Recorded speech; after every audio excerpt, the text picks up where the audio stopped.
வணக்கம். மாலை முரசு செய்திகளை விரிவாக பார்ப்பதற்கு முன் தலைப்புச் செய்திகளை பார்க்கலாம். அதிமுகவில் இருந்து பிரிந்து சென்றவர்கள் சேர்ந்தால்தான் வரும் தேர்தலில் வெற்றி பெற முடியும். நிபந்தனையின்றி சேர நினைப்பவர்களை கட்சியில் விரைந்து சேர்க்க நடவடிக்கை எடுக்க வேண்டும் என செங்கோட்டையன் வலியுறுத்தல்.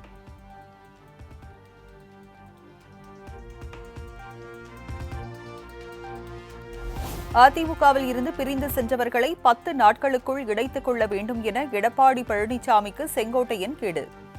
இணைப்புக்கான முன்னெடுப்பை யாரும் எடுக்காவிட்டால் நாங்களே அந்த முன்னெடுப்பை மேற்கொள்வோம் எனவும் பேட்டி. என்னுடைய கருத்தை பிரதிபலித்திருக்கிறேன்.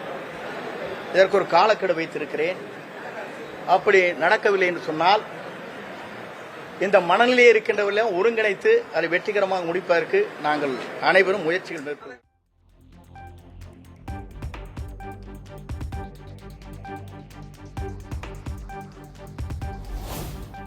அதிமுக ஒன்றுபட வேண்டும் என நாங்கள் வலியுறுத்திய நிலையில் அதனை இபிஎஸ் ஏற்கவில்லை. SP Velumani, Thangamani, CV. Shanmugam, Natham Viswanathan, KP. Anbazhagan ஆகியோருடன் சென்று சந்தித்ததாகவும் செங்கோட்டையன் பேட்டி. சகோதரர் எஸ்பி வேலுமணி, சகோதரர் தங்கமணி, சகோதரர் அன்பழகன், சகோதரர் சி.வி. சண்முகம், நாங்கள் 6 பேரும் அவரை சந்தித்தோம். இந்த கருத்து பரிமாற்றங்களை நடைபெற்றது. கருத்து பரிமாற்றங்களை அவர் கேட்டதற்கு பிறகு அந்த கருத்தை ஏற்றுக்கொள்கிற மனநிலையே அவர் இல்லை.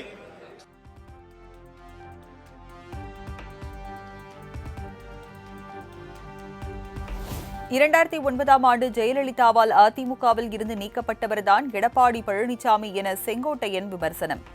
தென் மாவட்டங்களில் வெற்றி பெற பிரிந்து சென்றவர்களை இணைக்க வேண்டும் என வலியுறுத்தல்.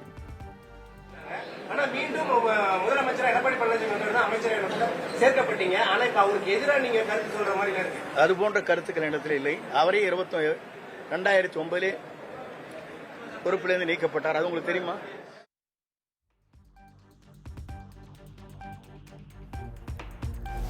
இரண்டாயிரத்தி 24 பாஜகவுடன் கூட்டணி வைத்திருந்தால் 30 இடங்களில் அதிமுக வென்றிருக்க முடியும்.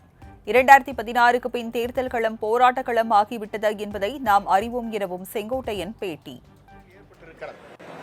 2024 இன்றைக்கு நாம் நினைக்கிறோமே, பாரதிய ஜனதா கட்சியோடு அன்றைக்கு கூட்டணி வைத்திருந்தால் 30 இடங்களை நாம் வெற்றி பெற்றிருக்க முடியும்.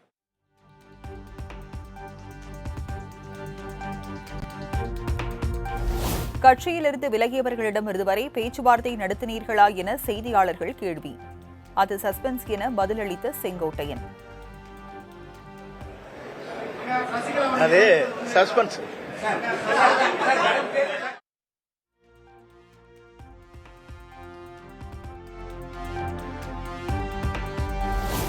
அதிமுகவுக்காக எந்த ஒரு தியாகத்தையும் செய்வதற்கு நான் தயாராக இருக்கிறேன். கோரிக்கையை நிறைவேற்றவில்லை என்றால் இபிஎஸ்ஸின் சுற்றுப்பயணத்தில் கலந்து கொள்ள மாட்டேன் என செங்கோட்டையன் திட்டவட்டம்.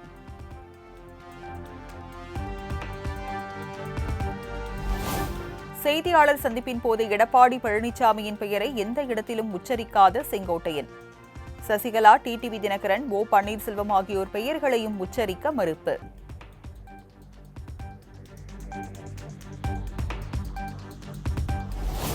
செங்கோட்டையனின் பேச்சை வரவேற்று அவரது ஆதரவாளர்கள் கொண்டாட்டம்.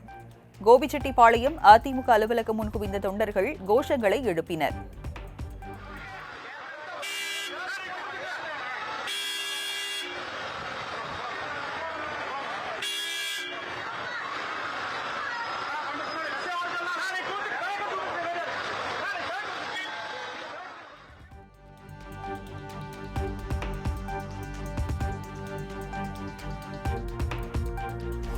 செங்கோட்டையின் உடம்பில் அதிமுக ரத்தம் ஓடுவதை நிரூபித்துள்ளார். ஒன்றுபடுவோம், வென்று காட்டுவோம் என வி.கே. சசிகலா பரபரப்பு அறிக்கை.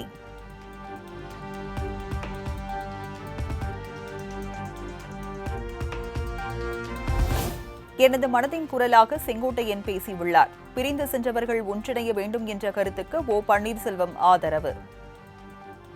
மீண்டும் அம்மாவோட ஆட்சியை தமிழகத்தில் நிறுவ முடியும் என்பதைத்தான் தனது மனதின் குரலாக அவர் ஒலித்துக் கொண்டிருக்கிறார். அவருடைய எண்ணம், அவருடைய மனசாட்சி நிறைவேறுவதற்கு எங்களுடைய வாழ்த்துக்களை தெரிவித்துக் அதற்காகத்தான் நாங்களும் போராடி கொண்டிருக்கிறோம்.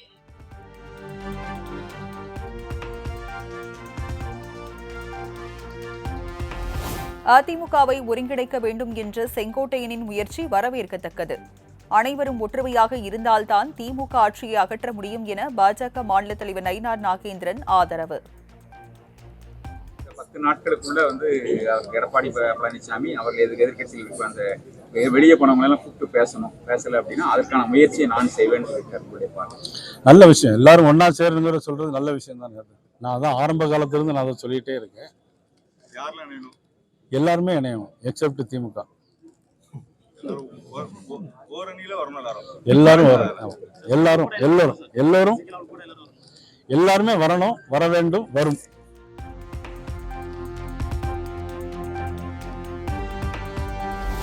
தேனியில் எடப்பாடி பழனிசாமி தலைமையில் விவசாயிகளுடன் நடைபெற இருந்த ஆலோசனைக் கூட்டம் ரத்து. முன்னாள் அமைச்சர் செங்கோட்டையன் போர்க்கொடி தூக்கிய நிலையில் ரத்து என தகவல்.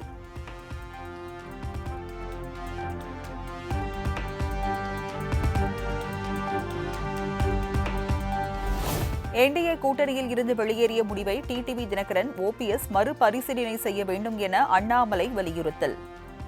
பெருந்தன்மை மிக்க தலைவர்களான இருவரும் தங்களது முடிவை மறுபரிசீலனை செய்வர் எனவும் நம்பிக்கை. நிச்சயமாக தமிழகத்திலே நல்ல ஒரு மாற்றம் நடக்கும். அதே நேரத்தில் அண்ணன் டிடிவி அவர்களும் அண்ணன் ஓபிஎஸ் அவர்களும் தங்களுடைய எடுத்திருக்கக்கூடிய முடிவுகளை நிச்சயமா மறுபரிசீலனை செய்வார்கள் என்கின்ற நம்பிக்கை ஒரு புறம் எனக்கு இருக்கு.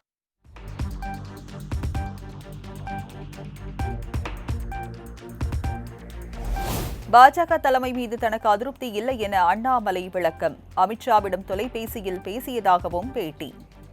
நான் முறையாக தெரியப்படுத்தியிருந்தேன், என்னால் அந்த கூட்டத்தில் பங்கேற்க இயலாது, எனக்கு இந்த நிகழ்வுகள்லாம் இருக்கு அப்படின்னு முதல்ல நான் சொல்லியிருந்தேங்கன்னா, அதே நேரத்தில் அமித்ஷாஜி அவர்கள்ட்டையும் தொலைபேசி மூலமாக நேற்று நான் பேசியிருக்கேன். இது ஒரு பெரிய இஷ்யூ கிடையாதுங்கன்னா, களத்திலையும் தலைவர்கள் இருக்கணும், அது முக்கியம். ஒரு கட்சியினுடைய வளர்ச்சி தலைவர்கள் களத்தில் இருப்பது கட்சியினுடைய வளர்ச்சி.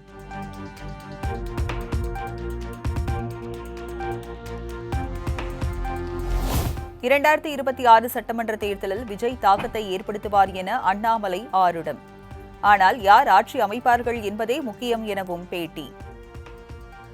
வித்தியாசம் இருக்கு. விஜய் அவர்களை பொறுத்தவரை ஏற்கனவே நான் சொன்னதுதான், பெரிய நடிகரா இருக்கிறாங்க, பெரிய ஒரு மாஸ் ஃபேன் பேஸ் இருக்கக்கூடிய ஒரு நடிகர். அதே நேரத்தில் உச்சத்திலிருந்து விட்டு நான் இதுக்கு வரணும் அப்படின்னு நினைச்சு வந்திருக்கிறாங்கன்னு அவங்களே சொல்றாங்க. தாக்கம் ஏற்படுத்துவாங்களா? கண்டிப்பா ஏற்படுத்துவாங்க. என்னுடைய நம்பிக்கை தேசிய ஜனநாயக கூட்டணி நாங்கள் ஆட்சி அமைப்போம் என்பது என்னுடைய தொடர் நம்பிக்கை. தொடர்ந்து அதை பிரதிபலித்துக் கொண்டு வருகின்றேன்.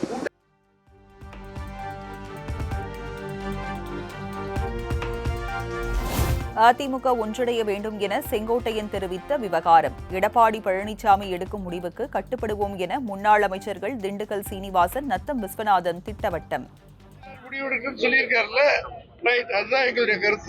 பொதுச் செயலாளர் அவருடைய கருத்துக்கு, அவர் சொல்லி மாற்று கருத்துக்கு எல்லாரும் சொல்லிக்கிட்டு இருக்காங்க. எங்களுக்கு ஒன்றும் அதுல என்ன கருத்து என்பது எங்களுடைய கழகத்தின் பொதுச் செயலாளர் மாண்புமிகு எடப்பாடியார்.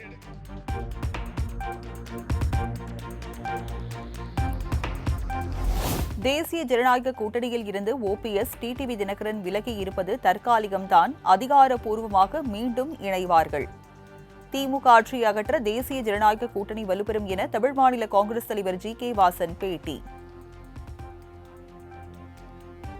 தற்காலிகமான முடிவு என்பது என்னுடைய கருத்து.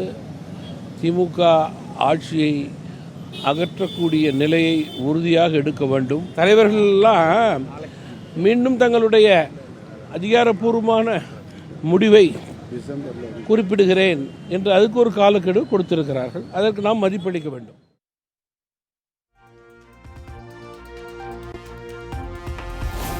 லண்டன் ஆக்ஸ்போர்ட் பல்கலைக்கழகத்தில் தந்தை பெரியாரின் திருவுருவப் படம் திறப்பு. சுயமரியாதை இயக்கத்தின் 100 விழாவை முன்னிட்டு முதலமைச்சர் மு.க. ஸ்டாலின் திறந்து வைத்தார்.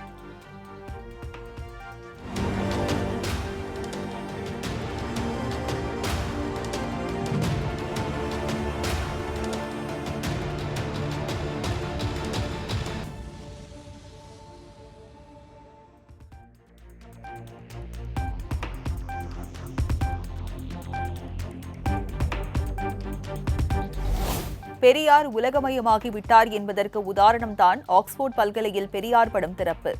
தற்போதைய அறிவியல் மாற்றத்திற்கு முன்பே அடிக்கோலிட்டவர் தந்தை பெரியார் எனவும் முதலமைச்சர் மு.க. ஸ்டாலின் புகழாரம்.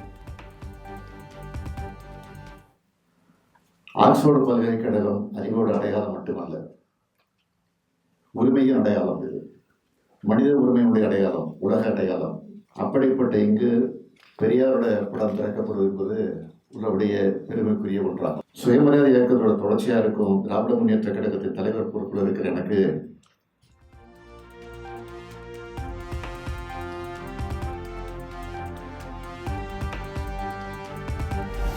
உலகம் முழுக்க பயணம் செய்து சுயமரியாதை கருத்தை பரப்பியவர் தந்தை பெரியார் என முதலமைச்சர் மு.க.ஸ்டாலின் பெருமிதம். வாழ்வியல் தத்துவத்தை உலகிற்கு எடுத்துரைத்தவர் பெரியார் எனவும் புகழாரம். அவன் வெற்றி பெற்றுடுவான்னு சொன்னார். அது மட்டுமல்ல, உலகத்திலேயே உயிரை கொடுத்து பெற வேண்டிய ஒன்னே ஒண்ணு என்னன்னு கேட்டீங்கன்னா சுயமரியாதை தான் அழுத்த திருத்தமாக சொன்னார். மனிதனுடைய சுயமரியாதையை காக்கத்தான் எல்லா அரசியல் தத்துவங்களும் தேவைன்னு சொல்லி தான் உருவாக்கின இயக்கத்துக்கே சுயமரியாதை இயக்கம்னு பேர் வச்சார்.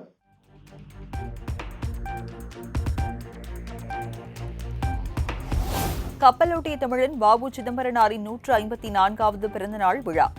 சென்னை காந்தி மண்டபம் வளாகத்தில் அவரது உருவப்படத்திற்கு துணை முதலமைச்சர் உதயநிதி ஸ்டாலின், அமைச்சர்கள் மலர் தூவி மரியாதை.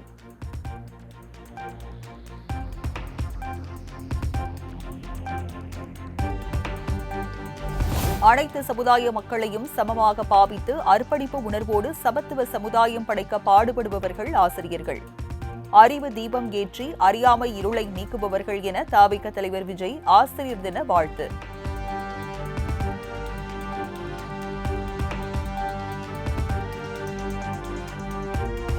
சென்னையில் 2வது நாளாக தொழிலதிபர்கள் வீட்டில் வருமான வரித்துறையினர் தொடர் சோதனை. வரி ஏய்ப்பு செய்ததாக எழுந்த புகாரின் பேரில் அதிகாரிகள் ரெய்ட்.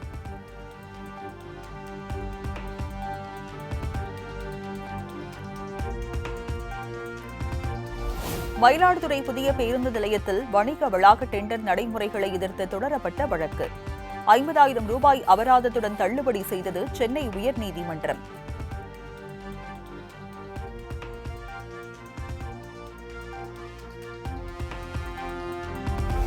கடலூர் சிப்காட் பகுதிக்கு உட்பட்ட தனியார் தொழிற்சாலையில் நச்சுப்புகை வெளியேறியதால் கிராம மக்கள் மயக்கம். பாதிக்கப்பட்ட மக்கள் கடலூர் அரசு மருத்துவமனையில் அனுமதி.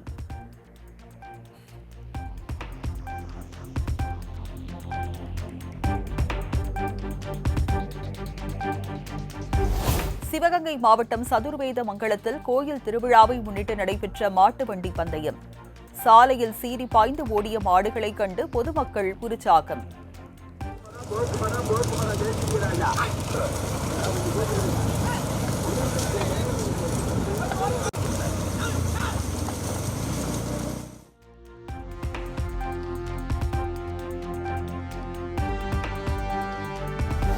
போரை நிறுத்துவதிலும் உலக அமைதிக்கான முயற்சிகளில் இந்தியா முக்கிய பங்கு வகிக்கிறது.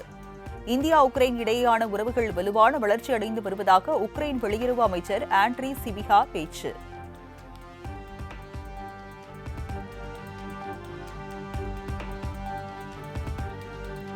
அமெரிக்காவின் பாதுகாப்புத் துறையை போர்த்துறை என பெயர் மாற்றம் செய்ய உள்ளதாக அதிபர் டிரம்ப் அறிவிப்பு. முதலாம் உலக போர் முதல் அனைத்து போர்களையும் அமெரிக்கா வென்றுள்ளதால் இனி போர்த்துறை என்று அழைக்கப்படும் என டிரம்ப் பேச்சு.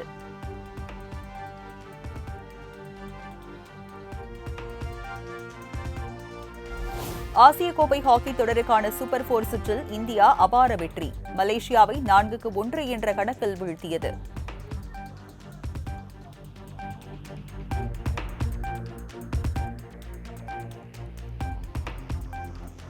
சென்னையில் ஆபரண தங்கத்தின் விலை சவரனுக்கு 560 ரூபாய் உயர்வு. 1 கிராம் 9,865 ரூபாய்க்கும் 1 சவரன் 78,920 ரூபாய்க்கும் விற்பனை.